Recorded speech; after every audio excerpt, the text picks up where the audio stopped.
त्या ब्रिजला मी काय करतो, नाव देतो.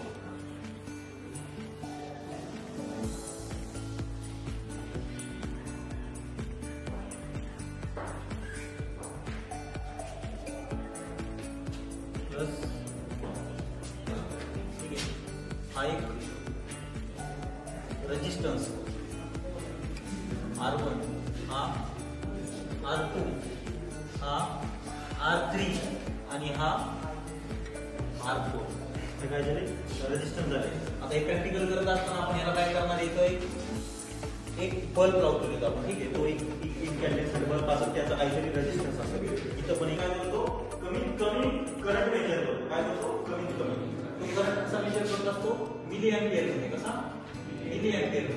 मिली एम्पियर म्हणजे काय, 1 मिली एम्पियर म्हणजे किती, 1 मिली एम्पियर म्हणजे 10 वजा 3 त्याला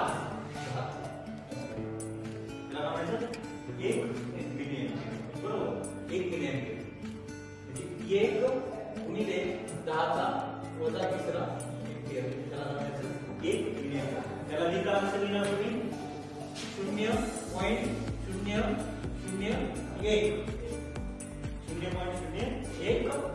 एम्पियर. कसं झाले, 1 घन, 2 घन, 3 घन, किती झाले, 10 वजा 3. कशासाठी करते आपण, कमीत कमी करंट जात असतो, त्यासाठी आपण काय यूज करतो, गॅलव्हॅनोमीटर यूज करत असतो. ठीक आहे. हा एक रेजिस्टन्स R2 झाला, R3 झाला, R4 झाला आणि हा. त्या R2 ला आपण एक कन्सिडर केलं, ते एक आपण 60 वॅटचा बल्ब लावला.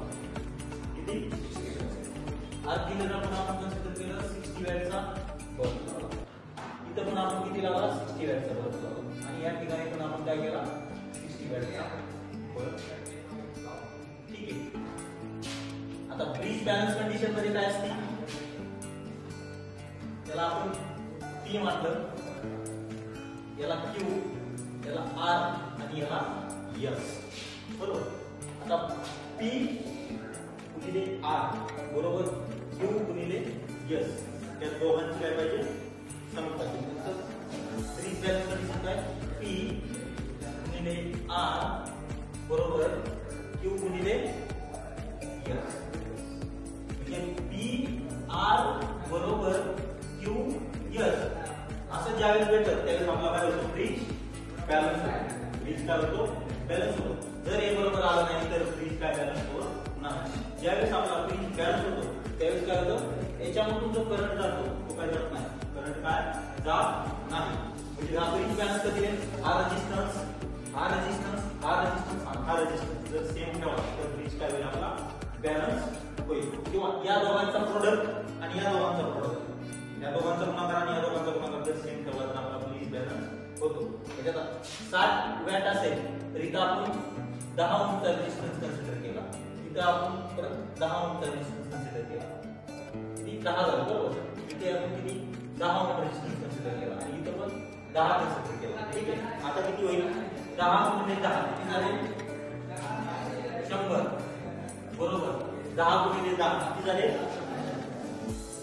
100 ओहम. बरोबर. आपण 100 ओहम म्हणजे 10 बरोबर 10. हा ब्रिज काय झाला, बॅलन्स झाला. ज्यावेळेस ब्रिज बॅलन्स होईल त्यावेळेस तरी याचं पोटेन्शियल आणि याचं पोटेन्शियल काय होईल, सेम राहील. पोटेन्शियल सेम राहिल्यामुळे त्यातून मध्ये जो गॅलव्हॅनोमीटर आहे किंवा मधला जो बल्ब असेल, आपण काय करणार यासाठी प्रॅक्टिकल करण्यासाठी बल्ब वापरतो. तो बल्ब काय ग्रो करणार नाही. ते जरी ब्रिज बॅलन्स कंडिशन. पण आपण ब्रिज अनबॅलन्स कंडिशन कशी, तुम्ही कुठलाही याचा बल्ब काय केला, चेंज केला. कुठलाही एक बल्ब काय केला आपण, चेंज केला. बल्ब चेंज केल्यानंतर काय होईल, हा बल्ब काय होईल, ग्लो करेल. म्हणजे काय होईल, करंट फ्लो होईल. हा कमीत कमी तुम्हाला थोडीशी तार लागलेली दिसेल. कारण तुम्हाला काय सांगितलं, हा गॅलव्हॅनोमीटर असतो, हा काय करतो, मिली एम्पियर मध्ये काय करतो, करंट मेजर करतो. करंट काय करतो, मिली एम्पियर मध्ये. हा जो करंट हा ग्लो झाला म्हणजे ब्रिज काय झाला, अनबॅलन्स झाला. अनबॅलन्स कंडिशनला काय असू शकतं, तिथं 60 वॅटचा बल्ब पाहिजे तुमचा 100 वॅटचा बल्ब असेल. बरोबर ना. हा रेजिस्टन्स आणि हा रेजिस्टन्स आणि हा रेजिस्टन्स आता काही सेम येणार नाही. कारण हा जर तुमचा 100 वॅटचा बल्ब असेल तर त्याचा रेजिस्टन्स चेंज झाला. त्याचा रेजिस्टन्स चेंज झाला म्हणजे या दोघांचा गुणाकार आणि या दोघांचा गुणाकार सेम झाला. म्हणजे या ठिकाणी काय झालं 100 बरोबर 100 येणार नाही. कंडिशन झाली ब्रिज. याला कुठलं ब्रिज म्हणायचं? Weston bridge. कुठलं म्हणायचं? Weston bridge. हे कुठं वापरतात? एसी मध्ये. एसी मध्ये कुठलं सर्किट आहे आपलं? एसी सर्किट आहे. आता आपण काय करू? प्रॅक्टिकल सांगतो मी कसं असतं. ठीक आहे. फुल केलं. चल फुल केलं. बल्ब लागला माझा? नाही लागला. आता कुठलं सर्किट आहे? Balance circuit. बॅलन्स सर्किट का? याचा रेजिस्टन्स याचा रेजिस्टन्स सेम आहे. याचा आणि याचा सेम आहे. या दोघांचं प्रोडक्ट बरोबर या दोघांचा प्रोडक्ट म्हणजे काय झालं? ब्रिज बॅलन्स झाला. याचं पोटेन्शियल आणि याचं पोटेन्शियल सेम आहे. त्यावेळेस दोन्हीचं पोटेन्शियल सेम आहे म्हणजे व्होल्टेज नाही दोन्हीचं व्होल्टेज सेम आहे. त्यावेळेस पास होत नाही. आणि माझं आपण कशासाठी नाव दिलं छोटा पण लावलाय ते आपल्याला समजलं पाहिजे. करंट पास होते नाही बरोबर लागला आपल्याला करंट पास होते. ब्रिज काय अनबॅलन्स. आता ही बॅलन्स आहे. आता आपण कुठलं पाहू? अनबॅलन्स पाहू. अनबॅलन्स साठी आपण एक बल्ब चेंज करतो. कुठलाही बल्ब चेंज केला तर आपला काहीतरी ग्लो झाला पाहिजे. ठीक आहे. बारीक चालला लागेल.